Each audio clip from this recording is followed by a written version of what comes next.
Dans cette vidéo, on va parler des innovations. Parce que les gens nous traitent, nous qui sommes dans la roquia, nous qui sommes les rakis pratiquants, nous qui sommes sur le terrain, nous qui défendons l'islam, nous qui combattons les sorciers avec la roquia, les gens se lèvent gaillardement et nous mettent en garde. Ils ne sont même pas dans le domaine, ils se lèvent, ils nous mettent en garde, ils ne savent pas ce qui se passe à l'intérieur. Nous faisons des choses, nous créons des méthodes selon les stratégies des sorciers pour pouvoir les maîtriser. Et vous voyez que nous sommes les innovateurs, nous sommes les kafirs, nous sommes les égarés. Maintenant, puisque à chaque fois que Allah nous donne des méthodes pour pouvoir contrecarrer les sorciers, vous nous traitez des innovateurs, des égarés, des mécréants là. Maintenant, je vais vous dire aussi que vous aussi, d'une part, vous êtes les innovateurs, vous êtes les égarés, vous êtes des diables. Parce que vous avez introduit des innovations qui n'ont rien à voir même avec l'islam, qui sont très loin de l'islam, qui sont même diaboliques. Mais vous n'en parlez pas. Vous n'en parlez pas. Vous vous taisez là-dessus. Et personne, et aucun musulman ne s'est levé pour mettre en garde ces innovations. Tout le monde se tait là-dessus. Mais nous qui sommes dans la roquia, nous savons, Allah nous a donné la connaissance de comment les sorciers fonctionnent. Et à base de ça, nous créons des méthodes pour pouvoir les contrecarrer, pour pouvoir déjouer leur procédé. Et vous nous mettez en garde. Subhanallah. Assoyez-vous correctement. Je vais énumérer certaines invocations très graves et dangereuses qui nuisent même à la Oumma du prophète sallam et que les gens n'en parlent pas. Il y a beaucoup de choses que je vais dire, mais je vais essayer de me réserver parce que pour ne pas donner la force au diable de pouvoir attaquer l'islam. Je ne veux pas que les détracteurs de l'islam profitent de ce que je vais dire pour pouvoir mieux attaquer l'islam. C'est pour cela que sur certains points, je vais essayer de me taire. Maintenant, on va parler de la première innovation que vous avez introduite dans l'islam et qui est très grave et qui est satanique et qui est diabolique. Maintenant, regardez bien. Aujourd'hui, dans toutes les mosquées, au-dessus de toutes les mosquées, on a le croissant de lune et l'étoile comme symbole de l'islam. À chaque fois que les gens créent des mosquées, il y a ce symbole accroché au-dessus des mosquées. Maintenant, ce symbole-là, ça a quitté où? Voilà d'abord, ça a quitté où? Posons-nous cette question. L'emblème, vous dites que l'emblème, le symbole, le croissant de lune et l'étoile, que c'est le symbole de l'islam, ça symbolise l'islam. Maintenant, ce symbole-là, est-ce que ça a existé au temps du prophète Muhammad sallallahu alayhi wa sallam? Est-ce que ça a existé? Est-ce que le prophète Muhammad sallallahu alayhi wa sallam, il a accroché ce symbole dans sa mosquée? Ou bien ses compagnons, Abu Bakr, Omar, Ousmane, Ali, est-ce que ces compagnons fidèles-là, est-ce qu'ils ont accroché ce symbole dans les mosquées? Donnez-moi un hadith clair et net. Je ne veux pas des fatwas, des choses. Non. Je veux un hadith clair et net parce que l'islam, c'est le Coran et la Sunna. Voilà, nous sommes tous clairs là-dessus. C'est pour ça que je veux un hadith clair qui montre que au temps du prophète Muhammad sallallahu alayhi wa sallam, le prophète Muhammad sallallahu alayhi wa sallam, il a accroché ce symbole au-dessus de la mosquée. Ou bien un de ses compagnons a accroché ce symbole de sa mosquée. Je veux un hadith clair et net. Vous voyez? Vous voyez ça? Maintenant, si vous voulez, les amis, si vous voulez savoir plus sur ce symbole-là, je vous prie d'aller sur YouTube. Allez sur YouTube et tapez l'emblème de l'islam. Tapez l'emblème de l'islam. Allez sur YouTube. Vous allez tomber sur les vidéos des païens. Les païens, ils sont en train de réclamer les symboles. Les païens disent que l'emblème de l'islam, là, le symbole de l'islam, le croissant de lune et l'étoile là, les païens disent que c'est leur symbole, ça les appartient. Que ça représente les dieux. Le croissant de lune, ça symbolise Baal. Baal, c'est un diable que les gens adoraient à l'époque du prophète Elias alayhi salam. Maintenant, l'étoile, ça symbolise Iblis Rajim. Maintenant, c'est les deux là qui sont combinés. Les féticheurs, vous les musulmans là, qui avez accroché au-dessus des mosquées le croissant de lune et l'étoile là, les païens disent que c'est pour eux. Les païens réclament les symboles. Vous voyez à tel point que nous sommes diaboliques. Maintenant, nous musulmans, le symbole de l'islam là, ce n'est pas dans aucun hadith. Dans aucun hadith, vous n'allez pas voir où ce symbole est utilisé à l'époque du prophète Muhammad sallallahu alayhi wa sallam et de ses compagnons. Dans aucun hadith, vous n'allez pas voir ce symbole là. Mais ça a quitté où? Mais ceux-là qui a introduit ce symbole, on n'a rien dit. Hein. On a approuvé ça. Et on met ça un peu partout dans nos mosquées. Ce symbole diabolique là, les musulmans, c'est pour les féticheurs. C'est pour les païens. Il faut qu'on les retourne ça.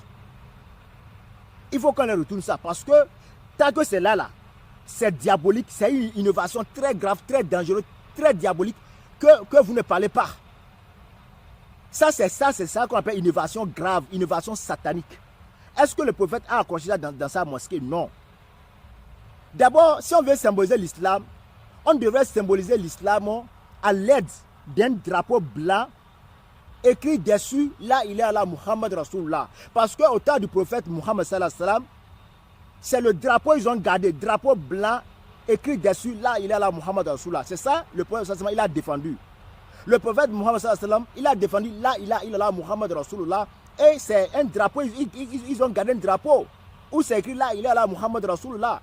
Normalement, si on devrait symboliser l'islam au-dessus de nos mosquées là, au-dessus de nos mosquées, on allait mettre un drapeau blanc écrit dessus là il est Allah Muhammad Rasulullah. Et comme ça là, on est vraiment sur le bon chemin. Et comme ça vraiment, on est de vrais musulmans et vraiment on est en train de suivre la sunna telle que cela se doit. Mais tel n'est pas le cas. Ce qui est pour nous, vous avez rejeté ça. Ce qui est pour nous, ce qui est censé être pour nous, vous avez jeté ça et vous avez pris le symbole d'Iblis Rajim.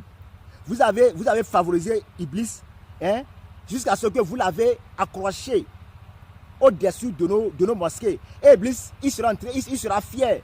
Et Iblis, il va se dire que tout le monde entier, y compris les musulmans, sont en train de l'adorer.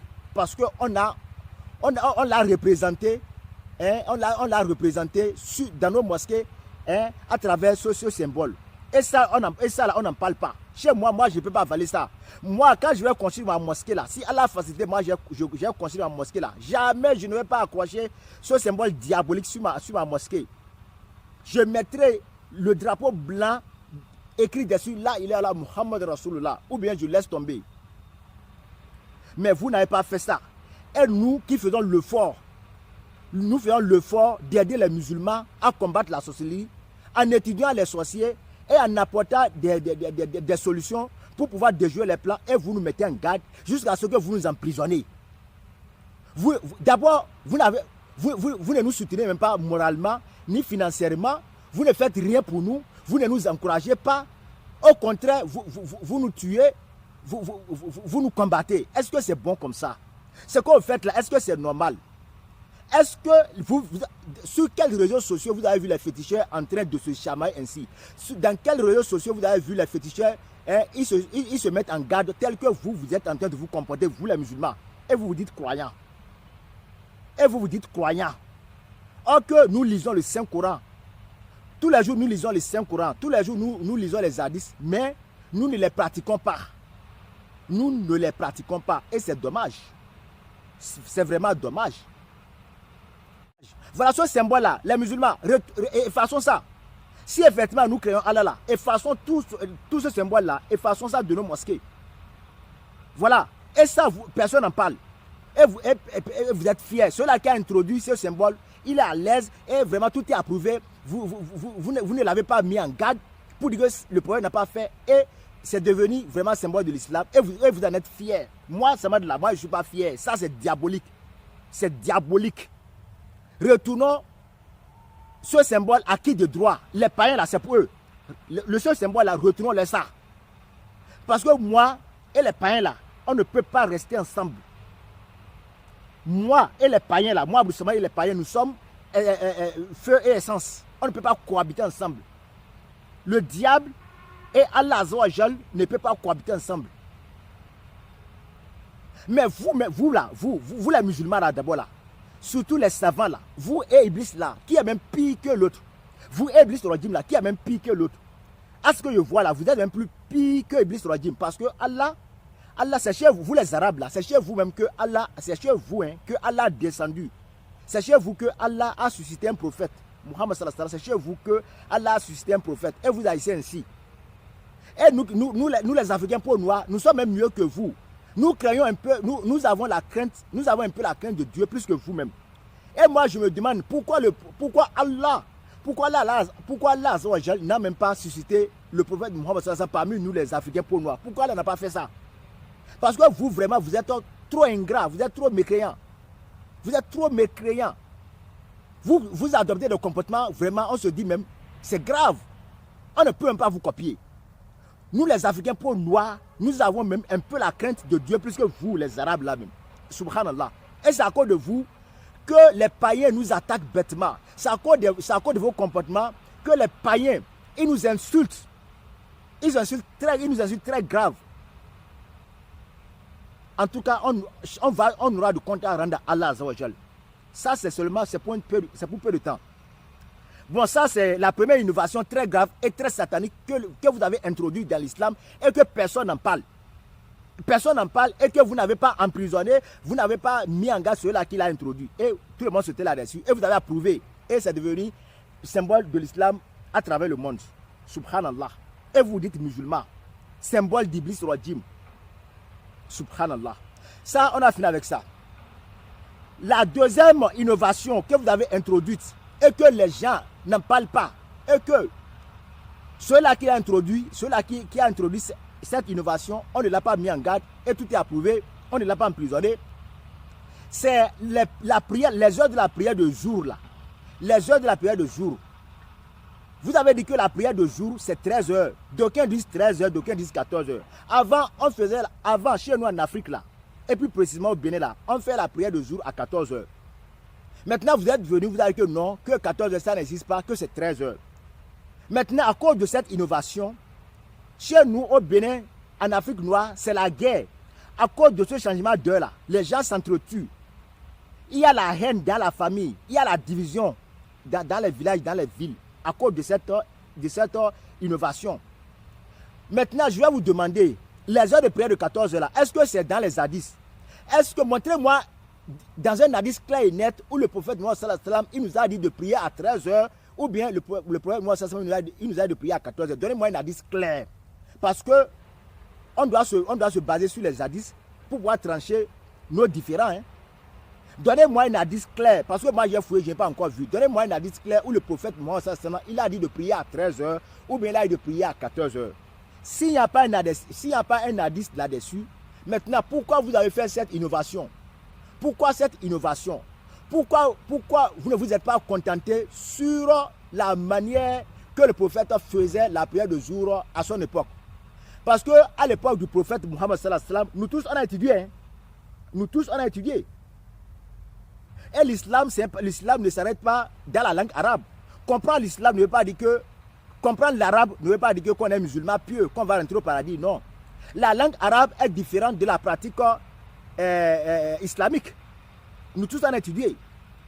Au temps du prophète Mohammed sallallahu alayhi wa sallam, selon les hadiths, c'est que le prophète sallallahu alayhi wa sallam, il prie la prière de jour par rapport à l'allongement de la silhouette. Par rapport à l'allongement ou à la diminution de la silhouette. C'est à base de ça, il priait. Normalement, si on devait suivre les règles, si on devait suivre la sunna, celui-là qui est chargé de faire l'appel à la prière là, on devait planter les piquets pour pouvoir juger le temps de la prière. Parce que c'est ce que au temps de prière, c'est ce que les gens faisaient. Mais vous ne faites pas comme ça. Vous ne faites pas comme ça. Vous êtes assis et vous avez fixé une heure par hasard. Dans quel hadith le prophète Mohammed vous a dit que 13 heures là, c'est ça qui est l'heure de jour? Ou bien dans quel hadith le prophète Mohammed vous a dit que c'est 14 heures là qui est l'heure de la prière? Ou montrez-moi un hadith clair et net. Où c'est qui 13 et 14 heures? Je ne veux pas les fatwas.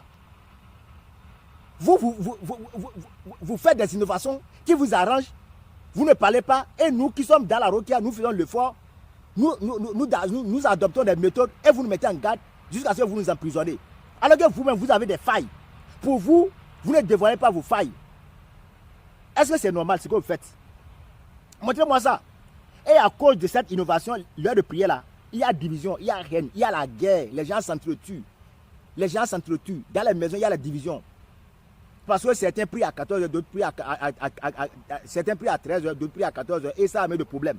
Et c'est votre innovation ça. Innovation de la guerre. Et c'est ça l'islam. Allah, c'est ça l'islam. C'est ça, c'est ce que le prophète il a encouragé. Vous voyez à tel point que vous êtes en train de nuire à l'islam. Et mais vous ne voyez pas vos défauts. Et c'est les défauts des autres que vous allez voir. Vous voyez, ça c'est encore la deuxième innovation très grave et très dangereuse qui ne fait pas partie de la sunna et que vous avez dit que et que vous avez introduit ça dans l'islam et personne n'en parle. Personne n'en parle et personne ne vous met en garde. On voit tout ça, nous on ne parle pas parce que ça n'a aucune importance pour nous. Mais du fait que 1, 2, 3, vous vous levez, vous nous mettez en garde là, c'est trop. Jusqu'à ce que vous avez emprisonné le Cheikh Ben Alima. Pour quelle raison? Pour quelle raison? Celui-là qui dit non à la sorcellerie, il propage la science de la Ruqya à travers le monde pour que les musulmans puissent en profiter, pour que les musulmans puissent se défendre contre les sorciers et vous l'emprisonnez. Et vous dites que c'est parce qu'il fait captage. Et maintenant, ce que je viens de raconter là, et vous là, pour vous là, c'est pas plus pire. Parce que au moins, avec le captage, il y a la récitation du Saint-Coran. Ce que vous avez introduit là, c'est pas grave. Le croissant de lune et l'étoile là, c'est pas grave. Un symbole des païens que vous avez introduit dans l'islam. Prière de jour 13 et 14 là, ça qui était où? C'est dans quel hadith? Mais vous là, mais réfléchissez un peu. Réfléchissez un peu. Si vous n'avez rien à faire, je vous en prie. Mais allez dormir. Laissez-nous travailler. Laissez les musulmans qui sont en train de faire l'effort pour l'évolution de l'islam. Laissez-les tranquilles. Nous sommes les humains. Et en tant qu'humains, on est faibles.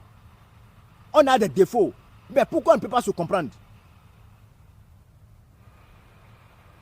Voilà. Qu'Allah nous facilite. Je vais m'arrêter là parce qu'il y a d'autres que je vais soulever, mais je vais m'arrêter là. Faisons beaucoup attention. Je vous en prie, mes frères musulmans, réfléchissons. Nous sommes les humains et on a plein de défauts. Personne n'est parfait. Comme on le dit, nul n'est parfait. Alors faisons beaucoup attention. Avant de mettre ton frère en garde là, toi-même là, il faut t'asseoir et il faut t'examiner toi-même avant de mettre quelqu'un en garde. Parce que si tu mets quelqu'un en garde, il faut savoir que lui-même là, il va te montrer tes défauts. Salam alaikum.